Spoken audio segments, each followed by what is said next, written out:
Boa noite, prezados alunos, prezadas alunas. Sejam bem-vindos a mais um encontro da disciplina de Fundamentos Históricos, Teóricos e Metodológicos do Serviço Social 3. Na aula de hoje, o nosso tema é abordar o contexto neoliberal dos anos 90 e seus reflexos na sociedade brasileira. Vou apresentar a vocês quais são os nossos objetivos durante a nossa aula. Vamos ao quadro. Então, no primeiro momento, eu vou contextualizar a relação da política social com a profissão de serviço social, sobretudo após a Constituição Federal de 1988. Nós vamos ver que nesse momento, né, pessoal, essa nova Constituição, ela estabelece o campo dos direitos sociais, que para nós, enquanto assistentes sociais, é muito importante. Então, nós precisamos entender o que são esses direitos sociais, né, elencados na Constituição de 88, entender a política social, que é outra disciplina que vocês terão nesse semestre, e fazer essa relação com a nossa profissão de serviço social. E num segundo momento, né, pessoal, nosso segundo objetivo é entender o contexto neoliberal dos anos 90, né, 3 governos aí do período da década de 90, né, e as mudanças promovidas no âmbito do Estado, no âmbito, então, da política social, vivenciadas, sobretudo, nesse momento da história no nosso país, certo? Sempre fazendo a relação histórica, né? O histórico está na nossa disciplina com o caminhar da profissão de assistente social, certo? Esse é o nosso balanço, esse é o nosso objetivo, então, com essa disciplina.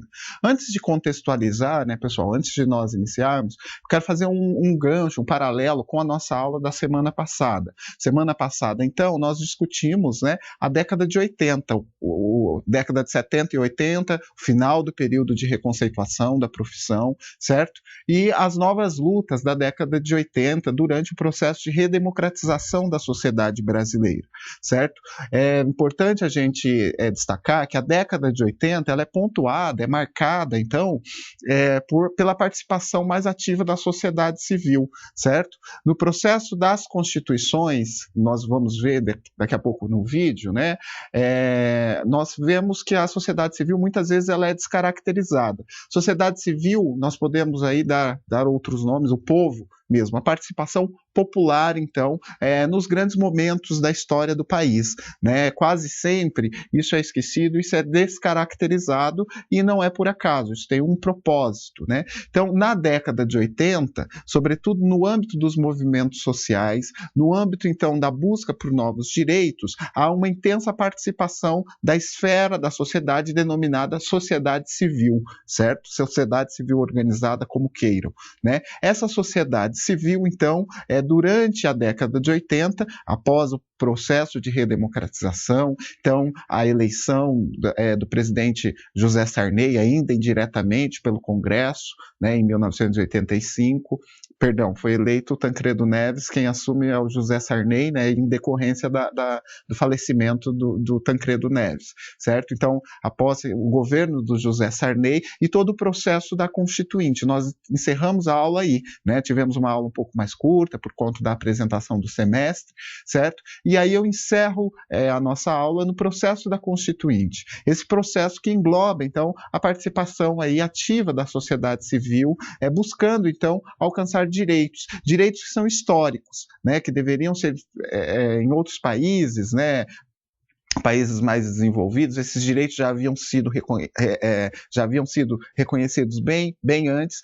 Nesse processo da Constituinte, esses direitos, então, nós percebemos, né, que são elencados e nós conseguimos, né, avançar um pouco nesse campo, certo? Nós conseguimos avançar, porém, foram avanços pequenos, né, em decorrência do atraso do ponto de vista do Estado, do atraso do ponto de vista das políticas sociais, do atraso do ponto de vista do direito em que nós nos encontrávamos, né? 500 anos de história, praticamente na década de 80, né? 400 e poucos anos aí de história, nós conseguimos trazer, nas palavras do Ulisses Guimarães, então, presidente da Assembleia Nacional Constituinte, né, uma Constituição cidadã, certo? Mas ideais de cidadania, ideais de direitos, né, ainda não haviam sido trabalhados com a sociedade. E nós, assistentes sociais, tínhamos, então, nesse contexto da década de 80, que contextualizar, então, essa a importância do direito, importância de alcançar esse direito, certo? E nós veremos isso resumidamente na aula de hoje, né? Depois nós temos a nossa atividade, trabalho, um texto da professora Potiara Mazoneida Pereira, certo?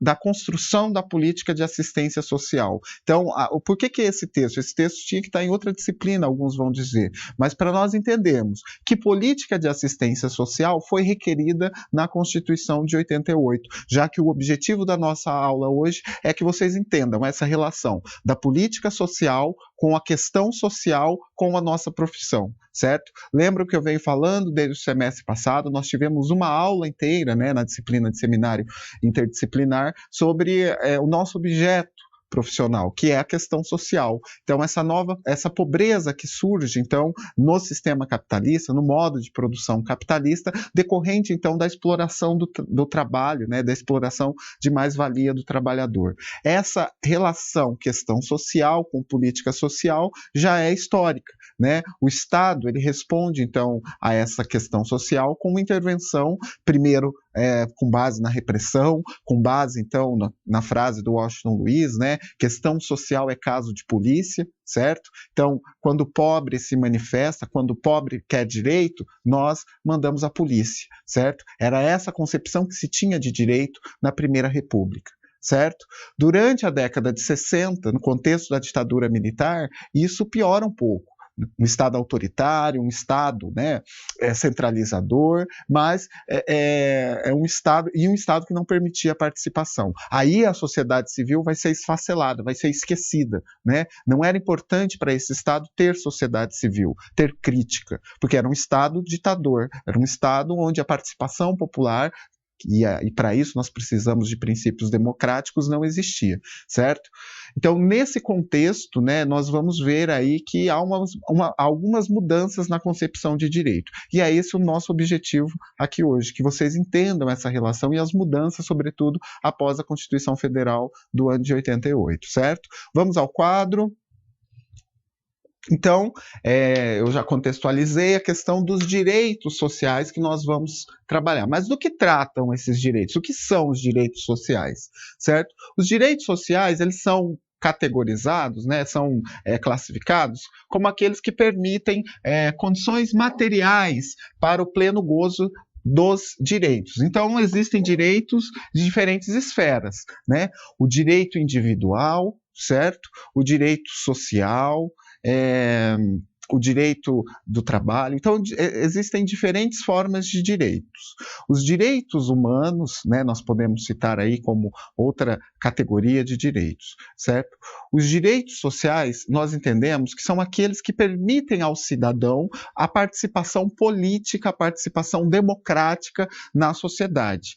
Cidadania decorre de participação, que os cidadãos discutam, né, no contexto grego da palavra, discutam a vida pública, discutam as cidades, participem, né, sobretudo do âmbito político, do que é a sociedade. E o que acontece com esses direitos? Esses direitos sociais são aqueles, condições materiais, que permitem ao cidadão participar. Que são condições materiais? Ir e vir, né, condição material, ter uma habitação, ter uma casa, ter onde dormir, ter o que comer, ter condições de trabalho dignas, né, ter direitos trabalhistas garantidos em lei. Então, tudo isso é o campo que nós denominamos campo dos direitos sociais. Voltando ao quadro, no mesmo slide, eles são apontados como necessidades sociais, necessidades que nós temos, né, para exercer a nossa função social, ir trabalhar, cuidar da nossa família, etc. A professora Potiara, essa que nós vamos trabalhar o texto na aula atividade, ela tem um livro bem importante, até pesquisem, né, com o nome Necessidades Humanas, e ela discorre, então, sobre o que são necessidades sociais. Ela explica, né, para nós o que são necessidades sociais. Depois vocês deem uma pesquisada, professora Potiara, do campo da política social, né, assistente social também, da UNB, deem uma pesquisada nesse livro dela para entender melhor esse conceito de necessidades humanas, necessidades sociais, certo? Esses direitos, né, os direitos sociais que nós estamos tratando, eles têm um caráter redistributivo nessa sociedade. Vamos lembrar? que nós vimos que a riqueza dessa sociedade ela é produzida socialmente. Todos nós desempenhamos alguns papéis nessa sociedade enquanto trabalhadores, certo? E, consequentemente, nós produzimos riqueza, produzimos, né, valores, produzimos novas mercadorias e produzimos, então, coisas novas, necessidades novas. A todo momento, a sociedade ela se renova, né? Criam-se novas necessidades.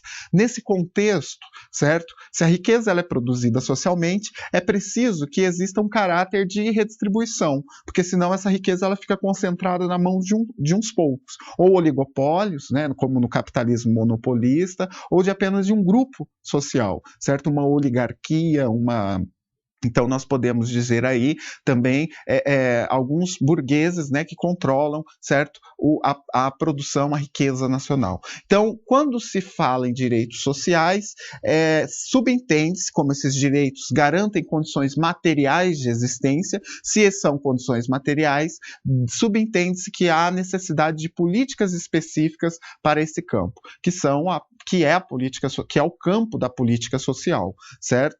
Então, por quê? Porque esses direitos previstos na Constituição são direitos que têm esse caráter redistributivo, de redistribuir riqueza na sociedade, certo? Que podem ser riqueza por meio da educação, por meio da saúde, por meio da assistência social ou até por meio de programas habitacionais, construção de casas próprias, entre outros aspectos aí que nós podemos elencar o caráter redistributivo dessas políticas sociais. Voltando ao quadro, então eles estão relacionados ao campo da política. É uma intervenção do Estado, certo? Via política social na questão social. Questão social, relembrando, né, no próximo slide, no próximo, perdão, no próximo, eu errei aqui a contagem dos slides, me perdoe. Já a gente chega lá. A questão social, ela é entendida, né, como o objeto da nossa profissão. E o que é a questão social? Quanto a sociedade aumenta a produção de bens materiais para o homem, né, sobretudo no período da Revolução Industrial, certo? Ocorre, né, o crescimento da riqueza e a produção ela atende a todos, ela se torna uma produção com capacidade de atender toda a demanda específica, certo? Toda a demanda que a população de alimentação, de roupas, de calçados, de moradia. Com a riqueza produzida no contexto da Revolução Industrial e, sobretudo, no capitalismo, isso se torna possível. Mas, ao mesmo tempo, como essa riqueza ela não é distribuída, ela é só produzida socialmente, mas a distribuição ela é capitalista, ela pertence a poucos, então se cria uma nova pobreza. Uma pobreza que ela não decorre da escassez, ela não decorre apenas da falta, mas ela decorre da distribuição da renda, que é extremamente desigual. Quando a classe trabalhadora se une, percebe que é possível, então, por meio da luta política, por meio da participação política, cobrar do Estado, que é o grande mediador no sistema capitalista, pelo menos cria-se essa imagem, né, que o Estado seria o grande mediador dessa relação capitalistas versus trabalhadores, capital versus trabalhos. Então, eles conseguem, então, por meio do Estado mesmo, garantir os direitos sociais, garantir direitos, né? E o que são esses direitos sociais? Vamos ao quadro.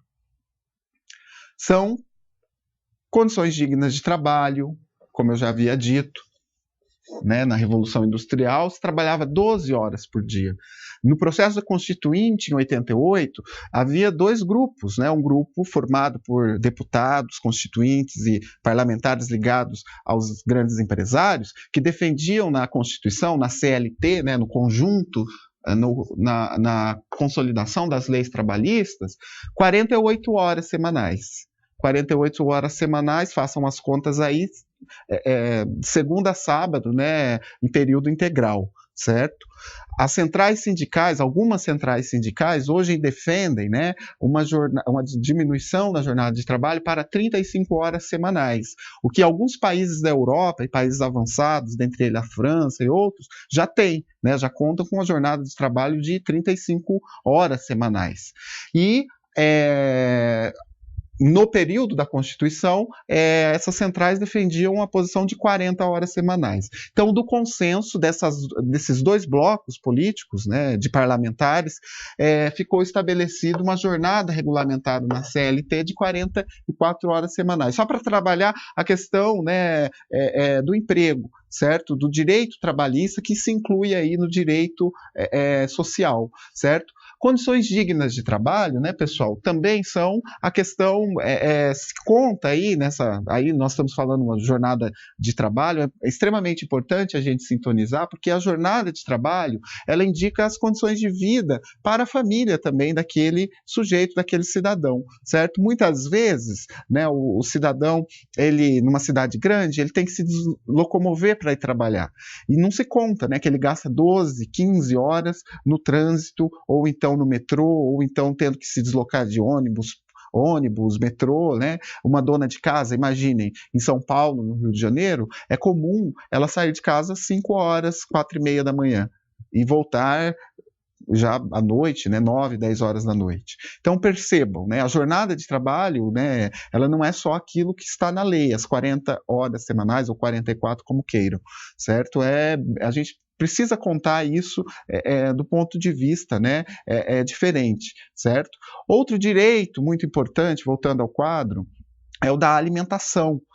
No Brasil, como o nosso, né, um dos maiores produtores agrícolas, na década de 80, de 90 e até hoje, né, nós ouvimos falar em fome.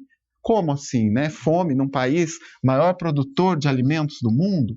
Então, se discutia nesse período, né, como acabar com a fome no Brasil, certo? Outra grande questão, né, que para nós não deveria já existir. Uma saúde, né, pública de qualidade. Que saúde? A saúde que atenda a todos, sem distinção.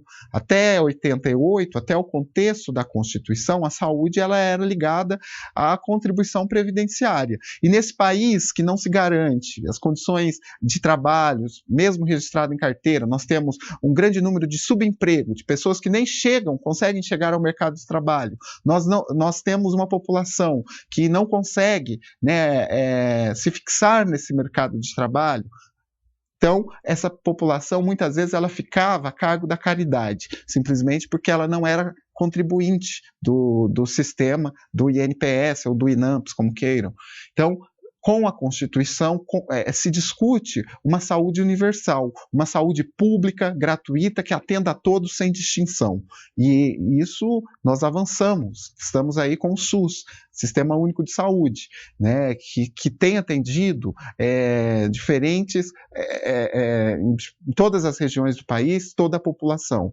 Precisamos avançar muito, né, isso, sabemos que o SUS ele é um processo que está em construção ainda, mas nós temos uma saúde universal. Os Estados Unidos, né, tem aí um documentarista, ele é meio sensacionalista, mas só para vocês terem acesso, nos Estados Unidos, se um trabalhador perde um dedo, né, nenhum desses documentários ele trata especificamente da saúde no estado norte-americano, se uma pessoa perde um dedo e ela não dispõe lá de $80 mil, ela simplesmente perdeu o dedo.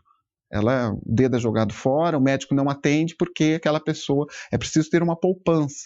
E é uma economia, a primeira economia capitalista mundial, e o Michael Moore faz essa comparação. Como assim, né? Saúde aqui na maior potência capitalista mundial, certo? É um documentário sensacionalista, mas que ajuda a gente a entender, né, o que representam alguns avanços que nós já temos aqui. E aqui nós temos o SUS, certo? Ainda não é um sistema perfeito, um sistema, né, que nós podemos, mas nós podemos nos orgulhar de termos, né, e que garante o atendimento aí de famílias, de pessoas, de idosos, de toda a população, né? Não só de uma pequena parcela.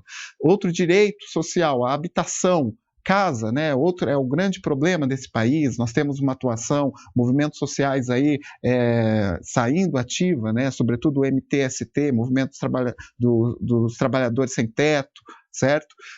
Lutando, então, pela habitação, pela moradia digna. Nós sabemos que as nossas cidades não tiveram estrutura, não foram pensadas, e sobretudo para receber a grande massa de trabalhadores. Então há um grande déficit aí de casas próprias, de casas, né? E também, nós temos que falar aqui da especulação imobiliária, que é muito grande no nosso país, né? Uma pessoa só detém lá de 20, 30 imóveis, né? Então, a especulação imobiliária, né? Existem algumas propostas ainda políticas, né, como o aluguel social ou outras, que estão em andamento aí, mas que nós não sabemos que vai dar certo e é um problema sério. Muita gente não tem onde morar ou depende do aluguel hoje. A questão da educação, uma educação que atenda também a população de maneira, né, com qualidade. Nós universalizamos a educação e agora precisamos que essa qualidade permaneça. Uma educação que não seja mercadoria, né, que não seja que não fuja e não seja mercantilizável, né? Uma educação que ensine o cidadão a pensar, a participar da vida social, a educação básica, um investimento em educação superior. Por fim, também, as políticas que nós sempre nos destacamos enquanto assistentes sociais, sempre participamos da sua execução, voltando ao quadro, né? A política de assistência social, que aqui, a partir de 88, ela passa a ter um outro critério, rompe-se, então, com aquele contexto do assistencialismo, porque ficou um ranço muito grande, né, nesse campo aqui, sobretudo para o serviço social, no processo de reconceituação, com essa política. E nós revimos essa política junto com a sociedade e demos as nossas contribuições. Como eu disse, a professora Potiara, ela estuda também esse campo específico da assistência social e tem dado boas contribuições, né? Ou a professora Aldaís Sposati também tem estudado bastante o campo da assistência social, a professora Carmelita Yazbek, pesquisadoras, né, da nossa área, que têm se destacado na construção e que tem textos aí históricos para a construção de uma política de assistência social que trabalhe com a lógica do direito social e não com a lógica do assistencialismo que predominava até então nesse campo. E a política de previdência social, né, que aí elencada no campo, que nós denominamos Seguridade Social. 3 grandes políticas, a saúde, a previdência e a assistência, uma de caráter contributivo, a previdência ela é contributiva, outra de caráter assistencial, a quem dela necessitar, ainda não é a assistência social que nós queremos, uma assistência universal que atenda, né, mas uma assistência a quem dela necessitar, e a política de saúde de caráter universal. Então, todos esses direitos, eles passam a existir a partir de 88, ressignificados, sobretudo a partir do campo do direito social, entendidos enquanto direito social. Então, se era direito, não necessitava da caridade, não necessitava da filantropia. O Estado brasileiro deveria reconhecer nas 3 esferas essas políticas, deve reconhecer nas 3 esferas essas políticas e investir, ter orçamento próprio, né, ter lá, e isso tudo está pautado a partir da Constituição de 88. O artigo 6º da Constituição traz lá, então, os direitos sociais. Vamos ao quadro. São os direitos sociais, a educação, a saúde, a alimentação, o trabalho, a moradia, o lazer, a segurança, a previdência social, a proteção à maternidade e à infância, a assistência aos desamparados na forma dessa Constituição. Então percebam, né, a amplitude desses direitos sociais e o que isso muda na vida das pessoas. Agora nós vamos ver um vídeo sobre o processo da Constituição, logo quando ela sai do forno, né, é um vídeo do Jornal Nacional do dia, então prestem bastante atenção e daqui a pouco eu volto e eu vou problematizar um pouco com esse vídeo. Então prestem bastante atenção, analisem bem aí, já voltamos. O Brasil teve até hoje à tarde 7 constituições. A 8ª já está em vigor. De Brasília, o repórter Alexandre Garcia relembra um pouco da história das nossas constituições. Uma primavera nublada testemunhou o nascimento da nova Constituição brasileira. Uma Constituição que foi resultado da mais ampla negociação já feita na história das Constituições brasileiras. Essa negociação absorveu pressões e tensões políticas, econômicas e sociais. Misturou diversos partidos políticos e diversas ideologias. E obteve maioria em 559 cabeças. Disso nasceu a Constituição de 88, a 8ª do Brasil. A primeira é de 1824, tornou Pedro I um imperador constitucional e incorporou os ideais da Revolução Francesa. A segunda veio com a República, em 1891. Seguiu o modelo dos Estados Unidos, com fundamentos republicanos e autonomia dos estados. Dentre os constituintes da época, destacou-se Rui Barbosa, seu artífice e redator. Depois da Revolução de 1930 e da Revolução Constitucionalista de 32, veio a Constituição de 34, inspirada na República Alemã de Weimar, e por isso romântica. Foi uma mistura forçada de todas as correntes políticas da época, conservadoras, socialistas, liberais e fascistas. Acabou abatida pelo golpe de 37. Veio então o Estado Novo de Vargas, em que o ditador e seu apoio militar impuseram uma Constituição baseada no princípio de um poder autoritário voltado ao desenvolvimento econômico e social. Com a queda de Vargas, veio a redemocratização e a Constituição de 46, com preocupações econômico-sociais, fazendo conviver a livre iniciativa com os direitos e garantias individuais. Ela deu força ao legislativo sobre o executivo e manteve o judiciário como recurso derradeiro. A Constituição de 67 veio com um regime militar e centralizou poderes no executivo. Durou até 69, quando a junta militar impôs uma emenda que durou até hoje.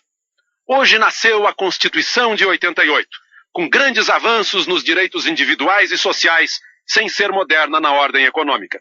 Uma contradição, porque é a ordem econômica que vai pagar os avanços sociais. Mas é a Constituição de todos, porque foi aprovada pela maioria dos representantes do povo brasileiro. Ela pretende ser a Constituição da primavera de um Brasil novo. Se com ela vai vir um novo Brasil, depende de nós. A nova Constituição traz mudanças que vão mexer com a vida de todos os cidadãos.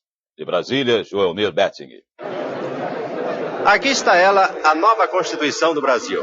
Nem tudo que está aqui dentro entra em vigor imediatamente. Muita coisa ainda falta a ser regulamentada. Mas nada do que falta a ser regulamentado poderá afastar-se 1 milímetro ou 1 vírgula do que está escrito aqui dentro. Esta, a partir de hoje, é a lei de todas as leis do Brasil. Ela vai afetar a vida de cada brasileiro em particular. Homens, mulheres, a jovem, a idosa, a mãe e o filho, a trabalhadora, o aposentado, o segurança, o bombeiro, as enfermeiras, as moças do cafezinho. A nova Constituição já é desse povo, já está valendo e valerá de fato se o povo tomar conhecimento dela, cobrando e exigindo o que está escrito neste livro. Um livro quase sagrado, é como se fosse uma Bíblia ou um anjo da guarda. A nova Constituição sai do forno da gráfica do Senado e está pronta para ser distribuída primeiro das escolas, escritórios e bibliotecas. A nova Constituição ainda não tem prazo para estar à venda nas bancas de jornais ou nas livrarias, mas nas ruas as pessoas já estão curiosas para saber o que muda e quando que elas vão saber sobre isso. A senhora sabe o que muda na sua vida exatamente a partir de amanhã? Não. E a senhora está curiosa para saber? Curiosa para saber. Como é que a senhora vai saber? Não sei. Tem que ler alguma coisa, né? A senhora está querendo saber onde pode ler? Saber onde encontrar algum para ler, né? E a senhora sabe onde vai achar a Constituição para ler? Não, ainda não sei, estou curiosa.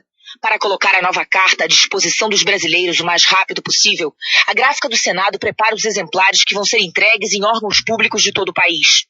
Aqui, 50 pessoas trabalham há 3 dias, 18 horas por dia, carimbando e embalando a nova Constituição para que 140 milhões de brasileiros possam saber dos seus direitos e deveres.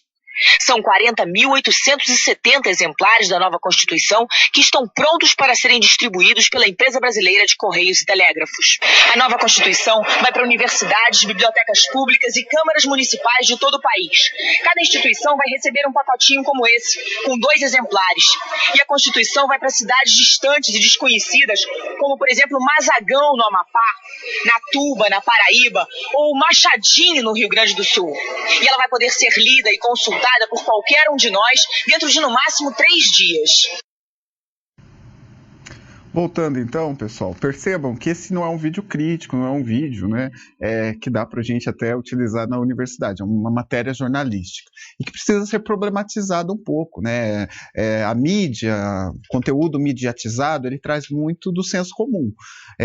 Uma das falas do repórter, o Alexandre Garcia, ele traz, né, apresenta as constituições que o Brasil já teve, as ideologias a que elas se submeteram, e na Constituição de 88 88 ele traz os avanços, nós avançamos no campo dos direitos sociais individuais, mas não se tratou da ordem econômica, da manutenção da ordem econômica.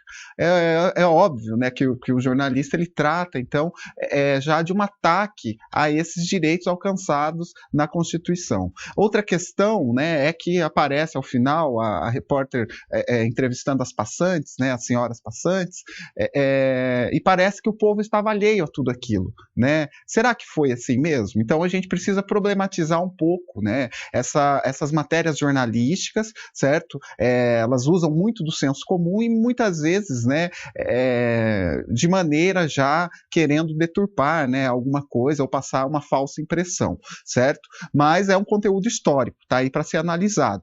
Então, como as senhoras, estou curiosa, né? Os valores que se utilizam é que o povo estava alheio ao que estava acontecendo, alheio, então, às discussões sobre a Constituinte, como se a Constituinte, a nova Constituição, fosse apenas papel dos nobres deputados, dos representantes ali do povo. Realmente o é, mas nós precisamos lembrar que uma Constituição, ela prevê, então, a participação popular. Essa participação, ela houve, certo? Houve, sim, na década de 80, uma participação, uma congregação da sociedade civil em torno de alguns temas, e que isso avança, isso aparece no texto constitucional a partir de 88. Essa lógica do direito, ela é recente no Brasil, é só de 88. As outras constituições pouco tratavam dos assuntos dos direitos sociais, e a Constituição de 88, ela tem esse avanço, mas que o repórter já apresenta, né, a ordem econômica, o princípio do economicismo, parecendo que tudo, né, passa dentro do Estado, é fruto do econômico e não do político, que é o embate, que são as discussões. Então nós temos uma atividade agora, vamos ao quadro. Relacionem como os direitos sociais, esses que nós estamos falando desde o início da aula, previstos no artigo 6º da Constituição Federal, incidem na profissão de assistente social. Como esses direitos vão se relacionar, vão aparecer na profissão de assistente social, na nossa atuação durante a profissão, certo? Eu peço a vocês que enviem as contribuições, voltamos já, pensem aí.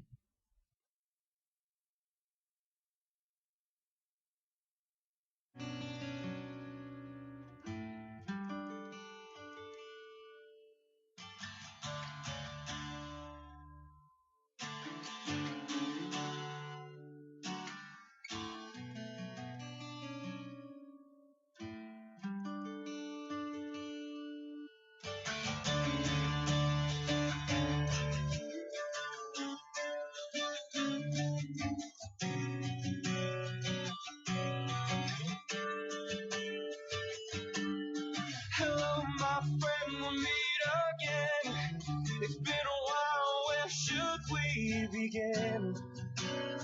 It feels like forever.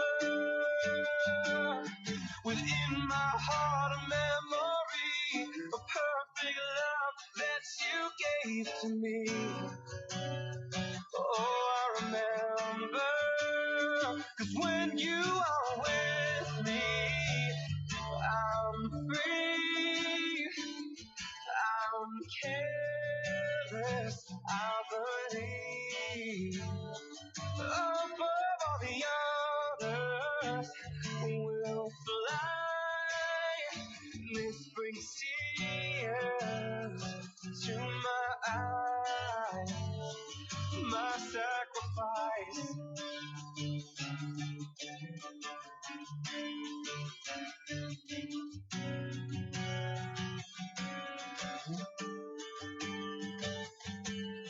We've seen our share of ups and downs. Oh, how quickly life can turn around in an instant. It feels so good to reunite within yourself and within your mind. Well, let's find peace now, 'cause when you are with me, I'm free, I'm careless. Polo de Belo Horizonte, então, envia contribuição, bastante assíduos aqui nas nossas aulas, Viçosa também, outros polos aí, participando bastante das nossas atividades. Então, Belo Horizonte diz: os direitos sociais reafirmam o compromisso ético-político da profissão, que visa a defesa e a garantia dos direitos, partindo da premissa de que todo sujeito possui direitos. Assim, permite o profissional uma atuação mais próxima no intuito de contribuir com o protagonismo e a emancipação do usuário dos diversos serviços ofertados à população.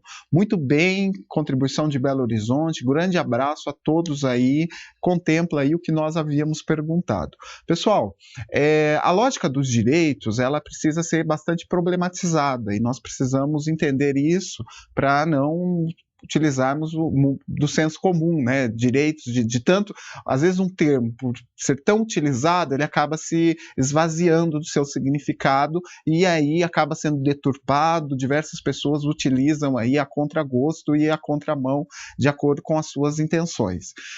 O campo dos direitos sociais e a garantia dos direitos sociais, certo? Ela não compete, né? Muita gente ficou com aquela impressão, muita gente tem essa impressão. Eu participo de bancas de alunos que estão na especialização, aí o aluno desempenha lá um trabalho do campo de vista da assistência, do campo de vista de algum outro direito social, e ele romantiza aquilo, né? E ele coloca como se aqueles direitos fossem uma conquista, fossem um avanço, realmente o são, certo? Mas nós não podemos enfocar assim de maneira, né, tão todos esses direitos que estão previstos na Constituição, sobretudo os direitos sociais, eles são significativos e são um avanço, sim, mas o Estado ele não pode se limitar a isso. Entender a profissão como garantia de direitos, né, nós trabalhamos com direitos sociais, nós procuramos garantir a efetivação, mas nós não garantimos por si só os direitos. Nós não podemos, enquanto assistentes sociais, até havia uma campanha, né, de uma entidade nossa, que até foi retirada de circulação por conta disso. Profissão assistente social, na garantia, não lembro o trocadilho agora, mas dava a impressão que nós garantimos direitos. O assistente social por si só, ele não garante direitos. Quem garante direitos é o Estado, com políticas sociais, falando dos direitos sociais, né? Então, isso acontece com o investimento do Estado, no orçamento do Estado, nesse sentido, né? A garantia de direitos. E nós trabalhamos aí. Nós vamos lutar para que isso se amplie, para que isso, né, se efetive, certo? Mas ainda, né, com as limitações que esse Estado tem. Como eu disse, tudo está em construção, né? Tudo é muito novo, sobretudo 88 estava aí, né? Faz 30 anos, o ano que vem, né, daqui uns tempos, 25 anos, o ano passado fez a Constituição, então é muito pouco tempo, né, e nós ainda estamos construindo, já avançamos em alguns pontos. Então eu fiz um desenho ali ao quadro, percebam bem, vamos ao quadro. As políticas sociais, né, como que se relaciona então? Então, o serviço social, ele atua na questão social, e nesse estado, isso é atendido pela política social. Então há uma relação intrínseca aqui, né? O serviço social, ele atua enquanto trabalhador na política social. Você, quando se formar aí pela Unopar, você vai entrar com registro no conselho, você vai atuar num CRAS primeiro, num CREAS, né? numa PAI, numa instituição que faz alguma política social, num serviço de convivência e fortalecimento de vínculos, certo? Num hospital público, né? Que requer assistentes sociais, no INSS, como trabalhador do INSS. Então, as diferentes esferas em que a política social acontece, as diferentes instituições que demandam, então, o trabalho do assistente social. E todas essas instituições, a maioria delas, se relacionam, então, com o caráter estatal, com o Estado brasileiro, né? Mesmo se for um serviço, se for trabalhar numa instituição ONG, uma ONG, ela muitas vezes recebe subvenção para executar alguma política social do âmbito do Estado. Ela é financiada pelo Estado brasileiro. Então, nós, enquanto profissão, temos como objeto nosso a questão social, a pobreza derivada desse modo de produção. Consequentemente, essa pobreza nesse modo de Estado é atendida pela política social. Então, há uma relação da nossa profissão com a política. Nós participamos, enquanto profissionais, da execução, da implementação e até e também da gestão das políticas sociais. Aquilo que o José Paulo Neto tem uma frase, né, que até ele teve que depois recontextualizar, que ele dizia que o serviço social é um executor terminal das políticas públicas. E a partir da Constituição, com a nossa capacidade teórica, com a nossa capacidade técnica, o assistente social ele tem participado cada vez mais da esfera da gestão. E executor terminal também é um gestor da política social. Então, nós pensamos a política social como ela pode atender na perspectiva de ampliação dos direitos, na perspectiva da garantia dos direitos. Também, né, temos aí inúmeros profissionais que atuam apenas no âmbito da gestão, nas 3 esferas, federal, estadual e municipal. Então, só recordando, eu falei da questão social, que o nosso objeto é a questão social. E o que é a questão social? Só trazendo, então, novamente, reabordando, né, recolocando o que é o conceito, vamos ao quadro. Da Yamamoto, né, esse conceito que nós já trabalhamos aí esgotadamente, mas temos que ir trabalhando, né?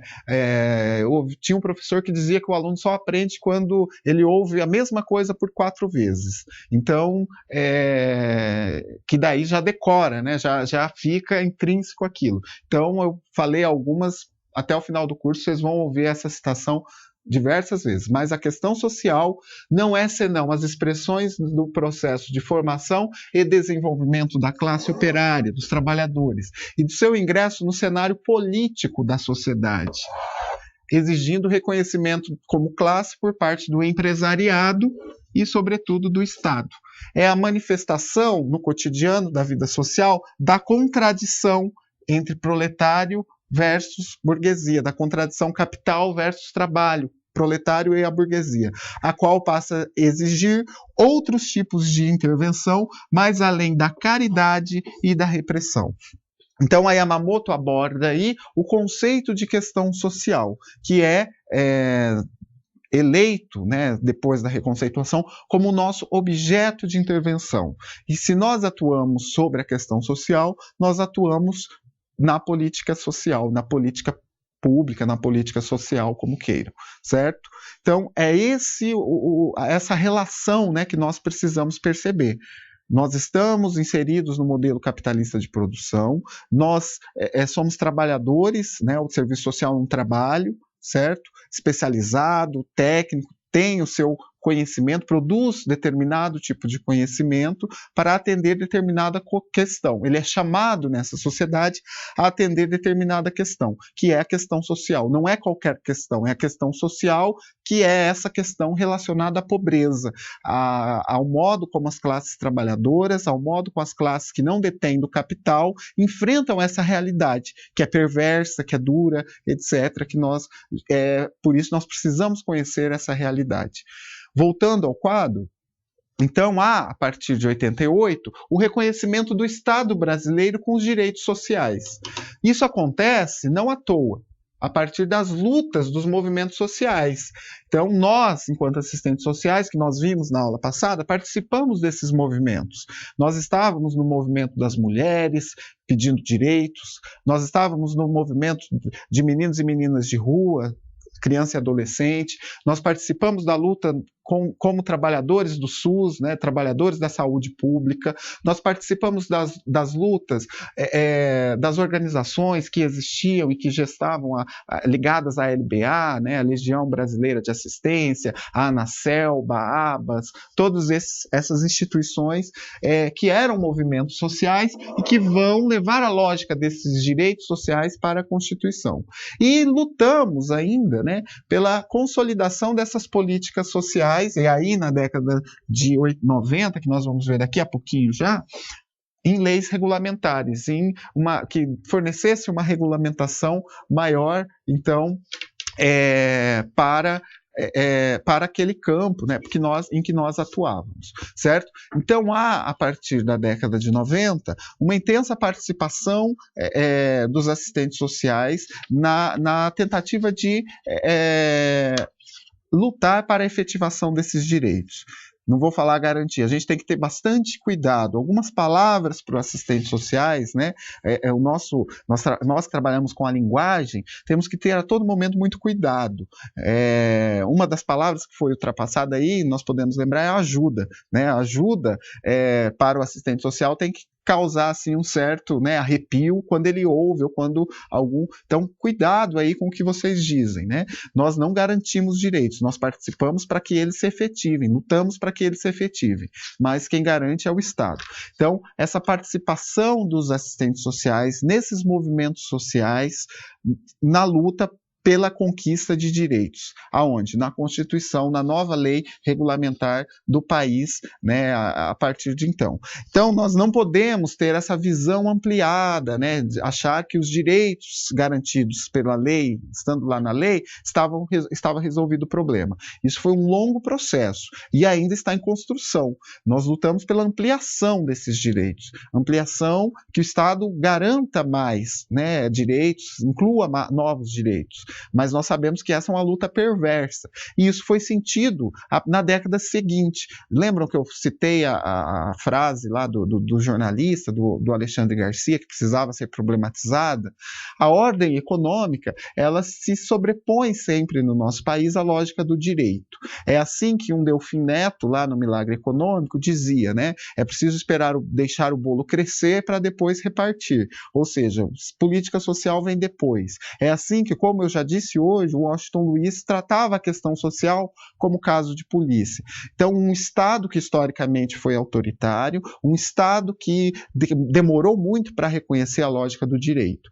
Em 88 isso acontece, fruto, então, do intenso debate da Constituinte, 87, 88, participação desses setores da sociedade. Nós vamos lembrar que participavam do parlamento, naquele contexto, diversas correntes, né? Correntes conservadoras, correntes autoritárias, os partidos, com o processo da pluripartidarismo, se instalam aí diversos novos partidos que representam os interesses da Arena, né, aquele partido conservador da ditadura, o MDB, que eram as forças contrárias à ditadura, se rearticulam em novos partidos, né, surge aí o PDT, o PT, o PTB, o PMDB, o PSDB, então diversos partidos.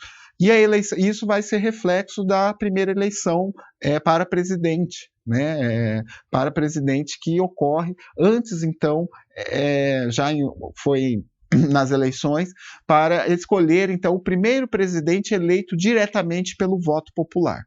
Certo? Então essa eleição foi uma eleição que trouxe, né, bastante discussão. Nós tínhamos aí, acho que foi uma das eleições mais concorridas depois da redemocratização, nós tivemos aí 20 e poucos candidatos, né, de Silvio Santos a Paulo Maluf, nós tivemos Mário Covas, tivemos Leonel Brizola, entre outros figurões da política nacional, ou alguns mais progressistas, populistas, Luiz Inácio Lula da Silva, né, representando a classe trabalhadora, Partido dos Trabalhadores, e um jovem, né, ligado a uma oligarquia, ligado à política no campo oligárquico no Nordeste, Fernando Collor de Mello, se lança com um pequeno partido, né, que logo congrega diversas forças em torno do seu nome. O PRN, Fernando Collor de Mello, então, se lança candidato a presidente da República. Então, nós tivemos aí 20 e poucos candidatos a presidente, né, disputando aí o tempo de televisão, porque era a única forma de se chegar ao eleitor, de mostrar ao eleitor as suas propostas para um novo Brasil. A ideia era um novo Brasil. Então vamos ao quadro, né, para entender, certo? Nós temos, então, na década de 90, né, uma forte influência do neoliberalismo, certo? O primeiro governo, que daqui a pouquinho nós vamos ver, que é o do Collor de Mello, já adota diversos princípios ligados ao neoliberalismo. nós vamos sentir, consequentemente, os efeitos da globalização na nossa economia. O contexto da década de 90, depois das eleições presidenciais, é de crise, né? Uma crise muito forte, causou forte desemprego, a economia estava totalmente desestabilizada, uma inflação muito alta, né, que corroía o salário do trabalhador. Nós tivemos também uma reestruturação produtiva, ou seja, as empresas, elas se adequam, né, ao mercado e cortam gastos em momentos de crise. Então, muita gente sendo mandada embora, isso gera o desemprego, muita gente sendo mandada embora. Então, para a gente entender esse contexto neoliberal, nós precisamos entender todos esses fatores aqui. Essa pregação neoliberal, ela tem uma pregação antissocial, anti-humanista, né? Predomina-se a lógica econômica, certo? Não se liga para as condições de vida das pessoas, não se liga quantas pessoas vão ser atingidas por aquela decisão política que está sendo tomada. O que interfere é sempre a lógica econômica. Então, ela tem um caráter antissocial e anti-humano, né? O que deve predominar na sociedade é só a esfera econômica, então, a acumulação de riqueza, a acumulação capitalista. Então, é esse o discurso neoliberal, isso que ele vem trazer, né? E também ocorre, por meio disso, uma desregulamentação das funções sociais do Estado, certo? Então, se o Estado tinha que garantir direitos sociais, com a lógica neoliberal, isso não é necessário. O Estado que é pregado, né, é o Estado que intervém minimamente na economia para garantir aos capitalistas que a produção ocorra de maneira aí acentuada e só isso. Então, o Estado ele tem uma mão invisível. Ele só entra em épocas de crise para garantir que a produção se estabeleça, que a produção continue. Então, ele não deve ser um Estado, alguns falavam que era um Estado gordo, pesado, né? Mas como? Se no Brasil nós nunca vimos políticas sociais atender a população, a corrupção sempre veio primeiro, né? Então, esse contexto neoliberal prega a desregulamentação da função do Estado, que é de prover também, em determinado contexto, estou falando do capitalismo, políticas que atendam a população minimamente às suas condições dignas e que garantam condições de vida dignas a essas pessoas. E, por fim, né, nós temos a privatização, voltando ao slide, a privatização das diversas empresas estatais. Essas empresas, né, pessoal, muitas vezes elas estavam ligadas à concessão, à extração de minérios, né? Nós temos o caso da Vale do Rio Doce, que são empresas que depois passaram a ter lucros, depois de privatizadas, passaram a ter lucros altíssimos, né? E aí muita gente fala, mas essa lógica neoliberal, olha, funcionou a privatização. Funcionou, mas nós temos que pensar também que para a garantia dos direitos, os recursos que o Estado captava no chamado fundo público com essas empresas estatais, eles eram muito grandes e garantiam, então, que o Estado atendesse minimamente no campo das políticas sociais, no campo, então, do direito social, atendesse com as políticas. Mas isso não ocorreu, né? Essas empresas, muitas delas eram cabides de emprego, estavam tomadas pela corrupção, precisavam-se de uma reorganização aos moldes do Estado e a escolha do Estado naquele momento foi se ver livre delas. E tanto que hoje nós vemos que são empresas, muitas delas, muito lucrativas, Embraer, né, no campo das telecomunicações, aí criou-se a concorrência que garantiu a ampliação dos serviços, a Vale do Rio Doce. Por um ponto de vista, né, colocou o Brasil na produção, na economia mundial, mas, por outro lado, né, nós temos que ponderar aí que essas privatizações causaram sério dano ao orçamento do Estado brasileiro.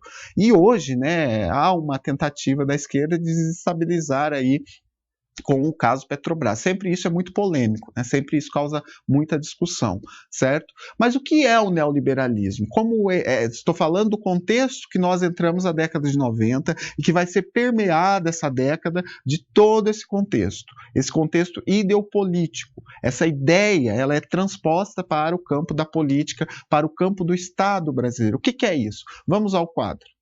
O professor Perry Anderson, né, um historiador, ele define o neoliberalismo assim, ó, a ideia é manter um Estado forte, sim, em sua capacidade de romper com o poder dos sindicatos, das mobilizações, né, e no controle do dinheiro, mas parco em todos os gastos. Parco é pouco, né, é ínfimo, pequeno nos gastos sociais e nas intervenções econômicas. A estabilidade monetária deveria ser a meta suprema de qualquer governo. Para isso seria necessária uma disciplina orçamentária com a contenção dos gastos com bem-estar e a restauração da taxa natural de desemprego, ou seja, a criação de um exército industrial de reserva de trabalho para quebrar os sindicatos. Exército de reserva só, né? Eu falei industrial porque traz da análise do Marx, né? Então o professor Perry Anderson define aí para nós, né, importante historiador, o que é o neoliberalismo. Então, um Estado mínimo, né, com o gasto social, um Estado mínimo com o gasto com a política social. É assim que tem que se portar o Estado neoliberal. E garantir o funcionamento da economia. Por quê? Porque a ideia é que exista um exército industrial de reserva, um exército de reserva. Esse exército de reserva são os subtrabalhadores, aqueles que eu falei antes. Aí, hoje nós trabalhamos, né, com a concepção, aí tem diversos textos falando de vulnerabilizados ou subalternizados. São aquelas pessoas que não conseguem adentrar ao mercado de trabalho. Ela não para emprego, ela não consegue, pela organização familiar ou por N motivos aí, pelo sistema econômico em que ela está inserida, ela não consegue permanecer no mercado de trabalho. Nesse sentido, ela sofre bastante nesse contexto e ela depende do Estado para viver, né? E no Estado neoliberal, ela tem que estar sujeita, porque esse Estado não vai investir, né, no social, esse Estado ele não tem nenhum compromisso, como afirma José Paulo Neto, com o social. Ele é um Estado extremamente omisso nesse sentido, escondido, né? Ele não sobretudo, né, o liberalismo ele se manifesta no nosso país com a social-democracia. Os ideais sociais-democratas da Europa, né, que preconizavam, que existiram no welfare state, no país são adotados aqui pela social-democracia, mas que mantém uma lógica liberal, uma lógica de redução dos gastos no Estado, né, brasileiro, corte no gasto público com o social. Então, é esse o contexto neoliberal que permeia, então, toda a década, a partir do primeiro governo, que é o do Fernando Collor de Mello, aquele que eu estava falando. Nós temos a eleição de 79, né, uma forte participação de diversos políticos querendo tomar o controle do país, mas com Fernando Collor de Mello, essa ideologia ela já existe, já se adensa. Então, voltando ao quadro, no Brasil, né, ocorre que nós que já tínhamos historicamente uma desigualdade muito grande, com o contexto neoliberal, nós aprofundamos essas desigualdades. Com essa ausência do Estado em reconhecer o social, o agravamento do nosso objeto de intervenção, da questão social. Aquilo que eu já havia dito: desemprego, existência de subemprego, precarização das condições de trabalho, fome, e 3 pontinhos aqui que poderia passar a noite falando, né, de tanta coisa aí que acontece com esse agravamento. Nós temos uma atividade agora, vamos ao quadro. Explique como a ideologia neoliberal afetou as conquistas sociais da Constituição Federal na década de 90. Então, eu expliquei o que é o neoliberalismo, como ele atua, como ele existe nesse Estado. É uma concepção ideopolítica que deteve o controle do Estado, o controle político do Estado. Nesse sentido, como que os direitos garantidos na Constituição, os direitos previstos na Constituição, eles sofreram com a contradição neoliberal, certo? Pensem aí, voltamos já. Mandem as contribuições.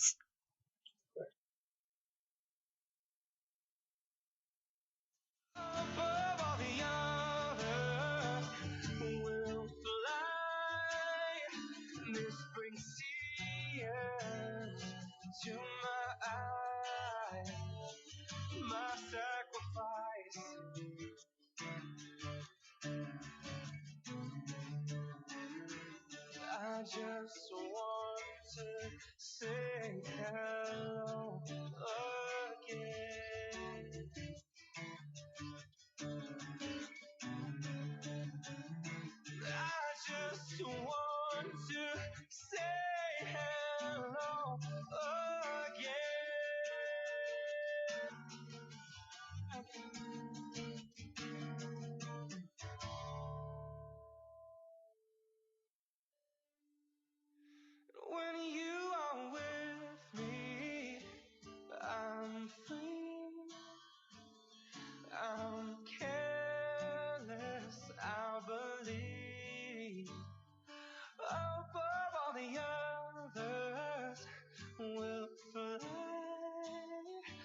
This brings tears to my eyes.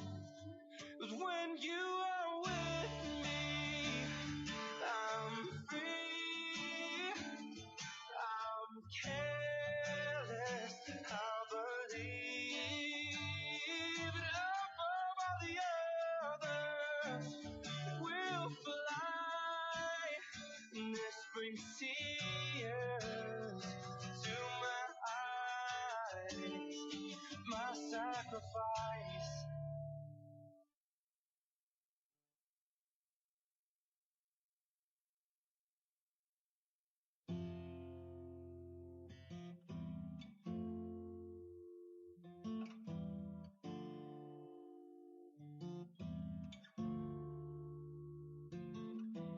Me miras diferente, me abrazas y no siento tu calor.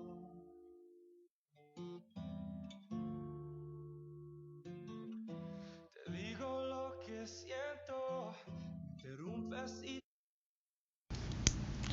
Contribuição do Polo de Viçosa, Minas Gerais. A ideologia neoliberal provocou a desregulamentação de direitos sociais. Portanto, a Seguridade Social se submete ao ajuste neoliberal. A Seguridade Social é alvo dessas ações, ocasionando a sua fragmentação, focalização e acentua-se na exclusão social. Muito bem, boa contribuição do Polo de Viçosa. A Seguridade Social, esse campo que se firma após a Constituição, que congrega três políticas, a Previdência Social, a assistência e a saúde, ela é uma das políticas que vai sofrer com esse ajuste neoliberal. Não só educação, né, vem sofrendo até hoje, nós podemos dizer saúde que está congregado na Seguridade. Então, todas as políticas do campo social e também cultural, entre outras, né, sofreram com esse ajuste, com esses ajustes, né, desses governos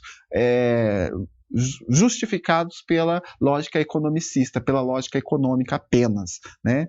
Então, vamos ver esses governos que pontuam a década de 1990 a partir de agora. Vamos ao quadro.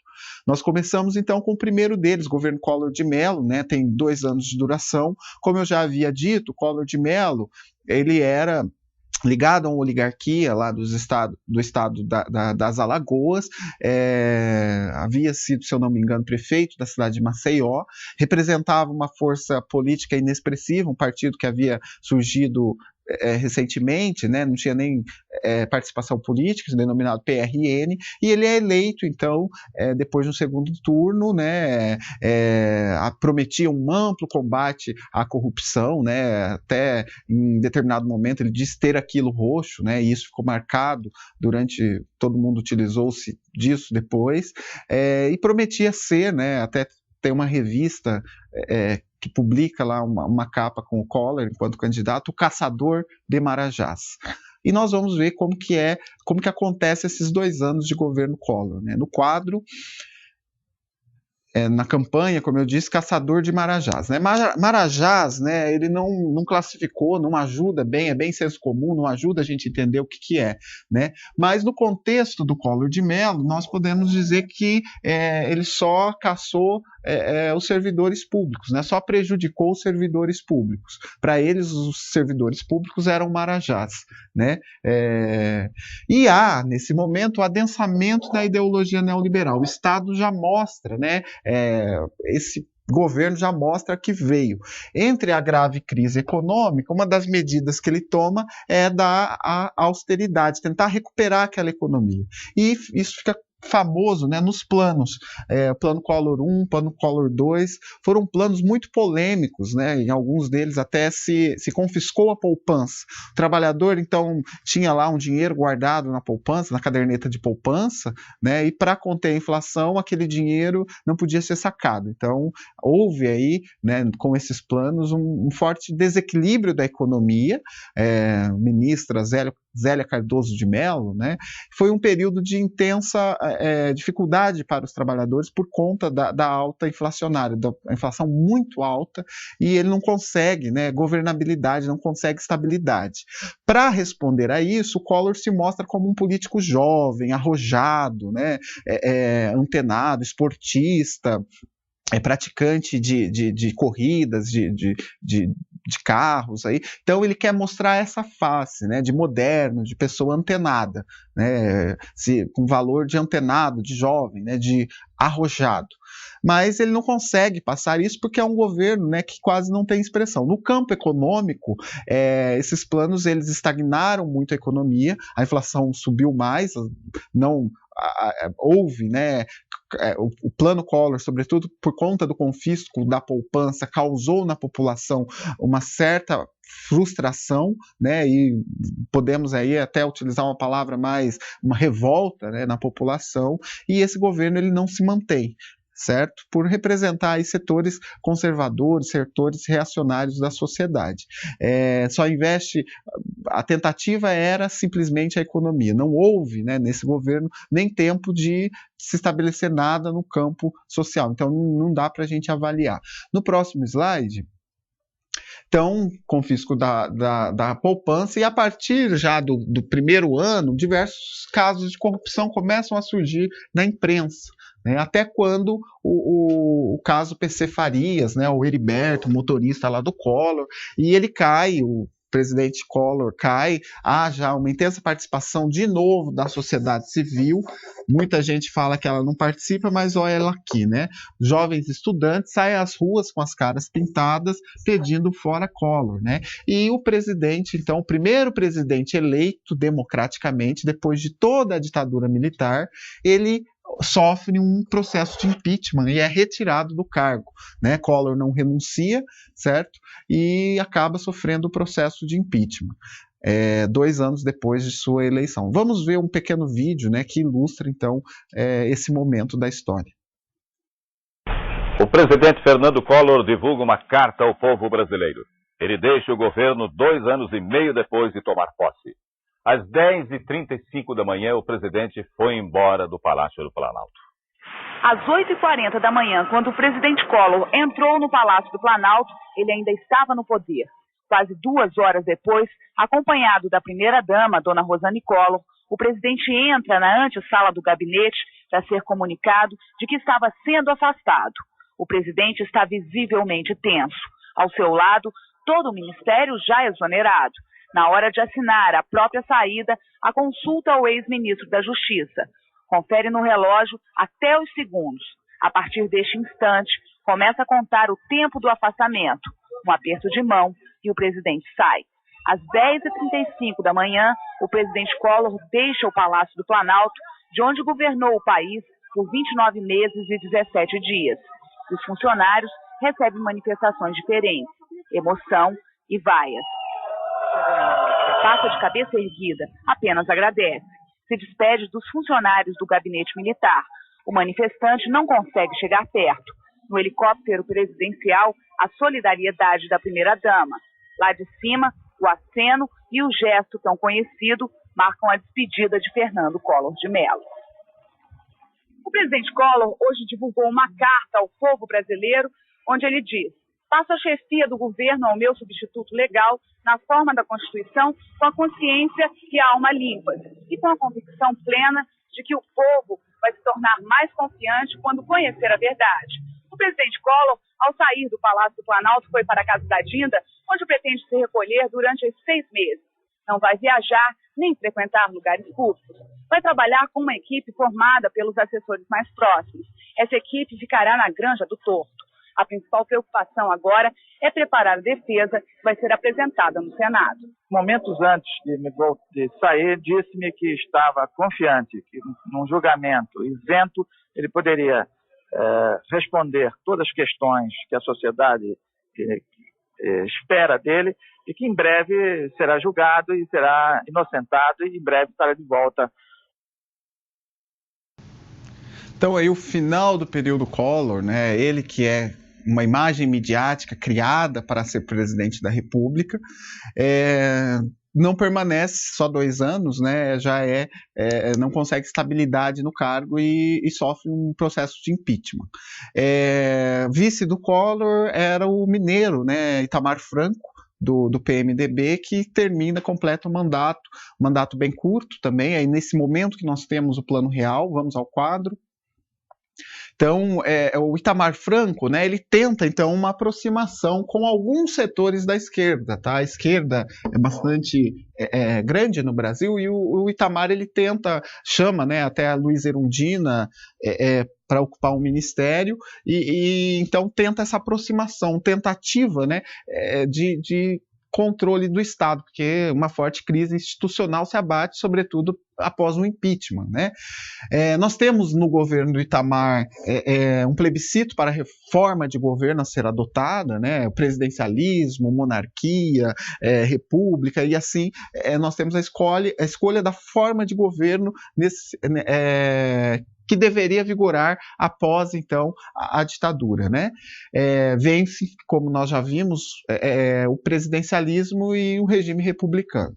No serviço social, nesse período, no governo do Itamar Franco, nós temos a aprovação da Lei 8662, de 93, que é a lei que regulamenta, então, a profissão de assistente social no Brasil, certo? É uma lei bastante importante, sobretudo, no geral, né, uma lei que vocês devem conhecer, e ela é desse período aí que o Itamar, esteve à presidência, né, completando o mandato do Collor. Também é no final do governo Itamar que se articula um novo plano econômico, chamado de Plano Real, que estabelece uma nova moeda, né, a partir do mês de junho, não lembro, de 94, não lembro o mês ao certo.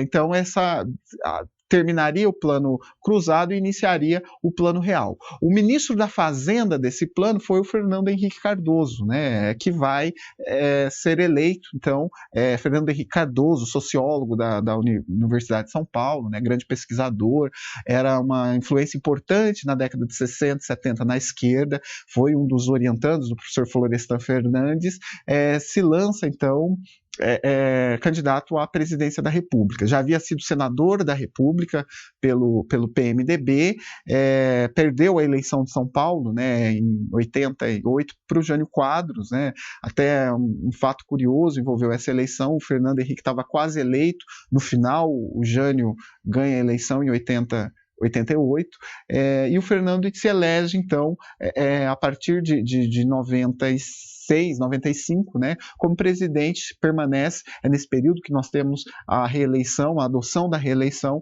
permanece presidente até por 2 mandatos, né, 8 anos no poder. Vamos ver, então, como que é caracterizada nesse período também que o adensamento neoliberal ele acontece. Então, nós vimos o neoliberalismo, mas sobretudo, nós só podemos ter um paralelo do governo do Fernando Henrique para entender, porque é nesse governo que isso se adensa, que isso acontece de fato. Vamos ao quadro.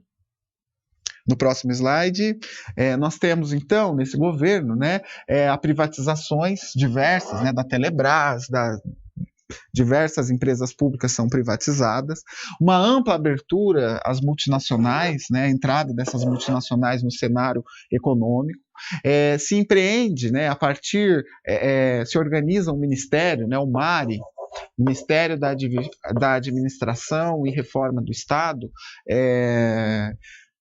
Um economista, Luiz Carlos Bresser Pereira, né, é o responsável, é o ministro Bresser Pereira pelo âmbito do que nós chamamos de reforma do Estado.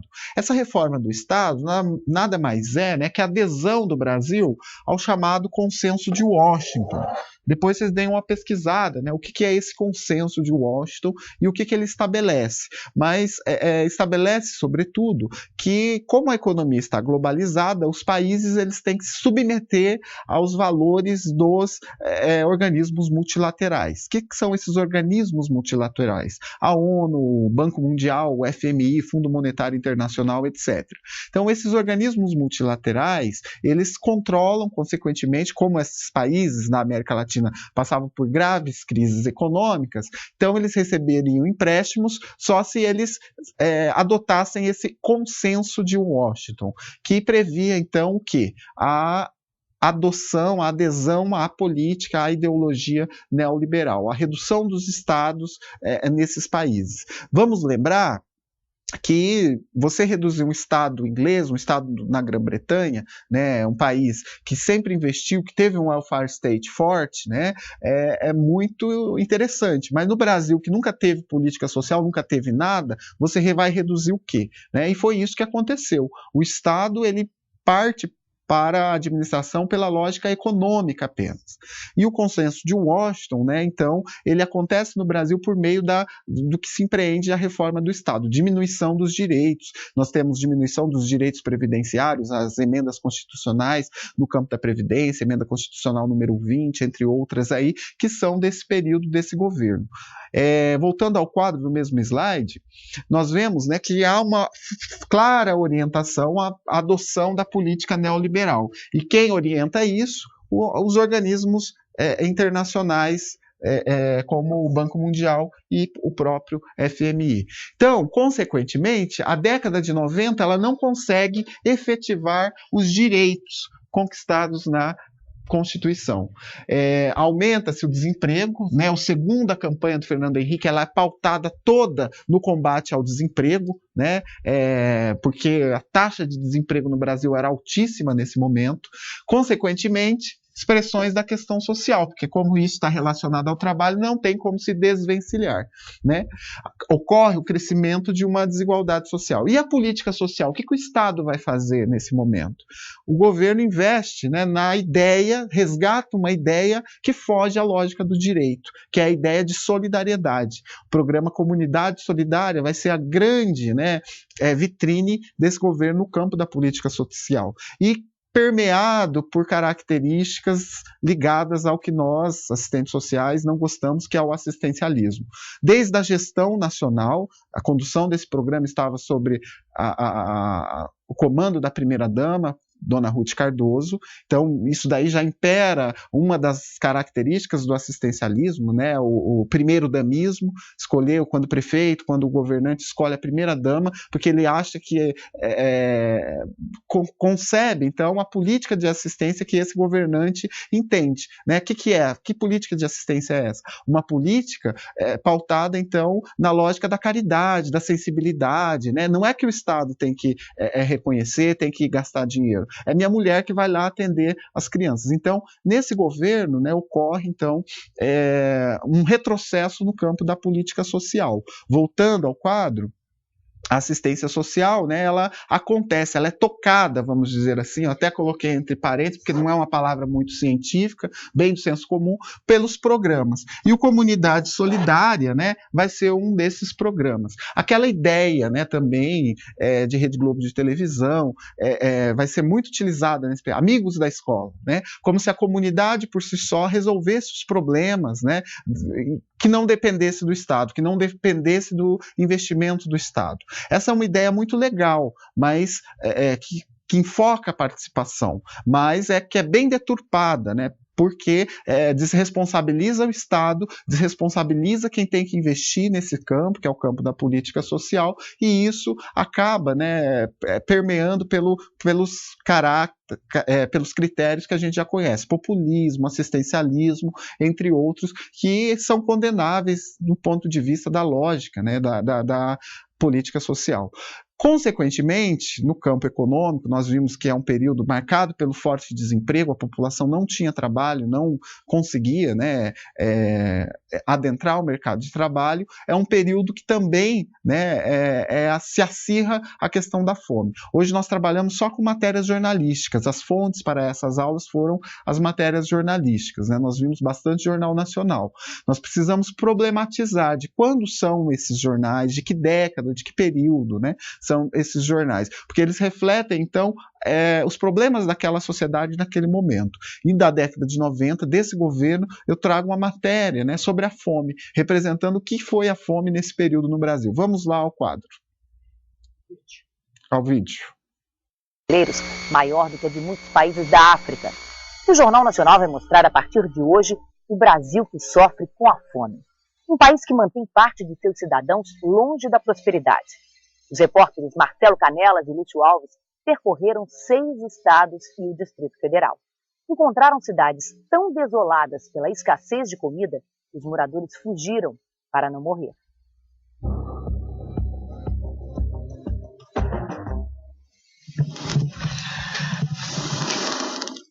A gente tão desesperado de fome, não tem amor nada, não tem resistência para fazer coisa nenhuma, acredita? A gente não consegue explicar o que é a fome em si, né? Só mesmo quando As pessoas passam por ela que é para poder sentir. Quando meu filho pede um pãozinho, uma rosquinha, que é 10 centavos, porque eu não tenho dinheiro, bicho, aí meu coração dói. Ó, o corpo chega um pé. Uma tragédia a conta-gotas, dispersa, silenciosa, escondida nos rincões e nas periferias. Tão escondida que o Brasil que come não enxerga o Brasil faminto. E aí a fome vira só número, estatística, como se o número não trouxesse junto com ele dramas, histórias, nomes. O pão nosso de cada dia. Meu nome é Antonieta Luiz Alcântara Rodrigues. Eu perdi uma criança com 9 dias de nascida. Eu fiquei muito horrorizada. Meu nome é Maria Pereira dos Santos. Perdi uma criança com 7 dias de nascida. Os anjos, todos os anjos. É a crendice dos grotões. Bebê que morre vira querubim? Anjo não tem pecado, né? Tem pecado é nós, adultos. Cemitério só deles, cemitério de anjos. Do norte de Minas ao sertão do Nordeste existem centenas. Ainda assim, ninguém se conforma. Se passa bem ou se passa mal, comendo ou sem comer, mas acho que todas as mães queriam o seu filho ao lado delas. Na inversão do ciclo da vida, proeza é criança viva, bebê recém-enterrado é acontecimento banal. Puxar pra cá e nós vimos. Vocês viram? Um caixãozinho? Não, uma caixa de papel não. No Brasil, a cada 5 minutos morre uma criança, a maioria de doenças da fome. Cerca de 280 a 290 por dia, né, o que corresponderia, de acordo com o Unicef, a 2 Boeing 737 de crianças mortas por dia. Médico, voluntário em campanhas contra a desnutrição e obcecado pelos números, Flávio Valente pesquisou dados oficiais. Existem pelo menos 36 milhões de brasileiros que nunca sabem quando terão a próxima refeição. Nossa maior contradição. Nós temos aqui todas as condições técnicas para garantir a erradicação da fome. E uma enorme acomodação da sociedade, inclusive da classe média, nesse esquema de acreditar que isso é natural. A fome é uma coisa criada pelo ser humano, porque ninguém nasceu para morrer de fome. Povoado de Santa Úrsula, no sertão da Bahia. Tem um bocado de casa vazia aqui, né? Abandonada. Abandonado, porque aqui é muito pobre, dentro lá, os povos lá das casas vão embora. Aqui já teve muita gente, mas tanto povo para casa seca e fome, se arrancaram tudo, quase tudo. Santa Úrsula virou cidade fantasma. Maria só ficou porque recebe pensão. Sirene também ficou. Apesar do salário atrasado, ele tem um compromisso moral. Tem de aumentar uns 2 quilos. E tá sendo difícil para eles aqui. Agente de saúde, ele tenta sozinho conter a mortalidade provocada pela fome. Meus meninos nasceram tudo fracos, sabe? E essa aqui ainda foi dos que nasceu mais fortinho um pouquinho, foi ele. Mas ela tem que ganhar um pouquinho mais de peso, né? Verdade, tem sim. Você sabe como é que você vai fazer para ela ganhar um pouquinho mais de peso? Sei não. Uhum. Mas o que você acha que é para eu fazer? O que mais poderia fazer evangelista sem roça e sem emprego? O pai esforça. O salário que ele tem é os braços. Tirando madeira para ver se consigo vender para comprar o que de se comer. 800 quilômetros ao sul, mais um povoado pobre no Vale do Jequitinhonha, Minas. Aqui, onde as crianças compartilham favas contadas, adultos comem bofe de bode. Maria Rita mal se segura em pé.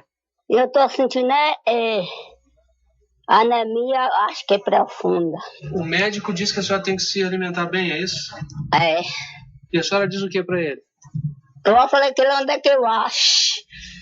O filho não consegue ajudar. Outubro. Pra falar a verdade, eu não já ganhei nenhum real aqui, assim, trabalhando. De outubro pra cá, você não ganhou nada? Nada. Vai tentar a vida em alguma cidade grande? Sair pra lá e deixar ela doente aí, que eu não sei nem como pode dar. Percebam então, né, que ao final desse ciclo, esse vídeo é de 2002, Comunidade Solidária, ele é criado pelo CONSEA, né, um órgão vinculado, um Conselho para a Segurança Alimentar. Final do período Fernando Henrique Cardoso. Logo, né, mostrar um vídeo de repercussão nacional, mostrado pelo Jornal Nacional, mostrando a situação do Brasil. Esse vídeo é de 2002, o último ano, então, do mandato desse presidente. Então, percebe-se, né, que o Comunidade Solidária, enquanto programa, ele não funcionou no seu objetivo, porque trazia valores, né, que já haviam sido ultrapassados politicamente, como solidariedade, participação, e só deturpavam esses valores. Então, esse programa, do ponto de vista da política social, ele representa, então, aí temos diversas análises, né, sobre ele, do serviço social e de autores do campo das ciências sociais que discutem as políticas sociais, mostrando, então, como a ideologia neoliberal implementada nos governos Fernando Collor de Mello, que perpassam os governos Fernando Henrique Cardoso, eles atropelam as políticas sociais, atropelam a lógica do direito e rompem com essa lógica, certo? Então, além de romper com essa lógica, eles fico até sem palavras, né? A matéria mostra isso, o sofrimento da população pela ausência do Estado, um Estado que não provê nem uma renda mínima para aquela pessoa sobreviver nesse contexto. Então percebam, né, que a década de 90, com o contexto neoliberal, ela é marcada pelo retrocesso, porque ela não consegue atender à lógica do direito que nós alcançamos em 88 com a Constituição Federal. Não consegue efetivar esses direitos. Ela atende apenas no ponto de vista do econômico, do economicismo. Fazendo um balanço da aula de hoje, vamos ao quadro. Então, ocorre, a partir de 88, o reconhecimento dos direitos sociais na Constituição. Com a década de 90, nós temos o adensamento da ideologia neoliberal, o agravamento da questão social, com desemprego, com subemprego, e nós temos um Estado omisso, um Estado que some, né, e não atende com as políticas sociais previstas nessa Constituição de 88. E para finalizar, né, esse programa denominado, que eu falei aí, Comunidade Solidária, ele tem um predomínio do chamado terceiro setor. Terceiro setor é um tema bem polêmico para o serviço social também, compensa a gente ler, né? E esse terceiro setor, ele vai ter a condução da política pública. E aí vai imperar lógicas, né, que fogem bastante do eixo dos direitos, como solidarismo, e aí tem um autor, Carlos Montanho, que trabalha, né, com a questão do terceiro setor. Ele traz o conceito da filantropia, instituições que funcionam apenas, né, para tirar dinheiro do fundo público, do Estado, das políticas públicas, e que não produzem, né, nenhum serviço, e se institulam no campo do terceiro setor. É um setor que nós precisamos ter bastante cuidado, estudar bastante. Então, esse é o balanço da nossa aula de hoje. O contexto do avanço no ponto de vista dos direitos sociais na Constituição, mas que na década de 90 encontram bastante dificuldade para se efetivar por conta do neoliberalismo. Encerro a nossa aula, deixo um grande abraço a todos e nós temos um vídeo. Um grande abraço e até a próxima semana. Presta festa pobre que os homens armaram pra me convencer. Apaga sem ver toda esta droga que já vem malhada antes de eu nascer. Não me ofereceram nenhum cigarrinho. Fiquei na porta estacionando os carros. Não me elegeram chefe de nada. O meu cartão de crédito é uma navalha. Brasil, mostra tua cara. Quero ver quem paga pra gente ficar assim. Brasil, qual é o teu negócio? O nome do teu sócio? Confia em mim.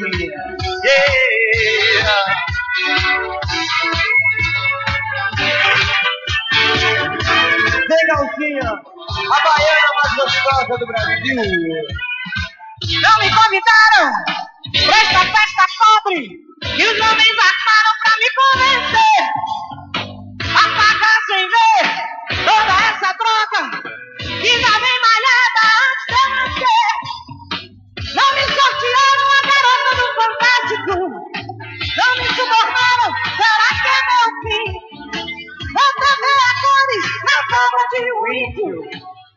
Programada, só diz assim. Brasil, mostra a tua cara, quero ver quem paga, a gente fica assim. Brasil, faz o teu negócio, o nome do teu sócio, confia em mim.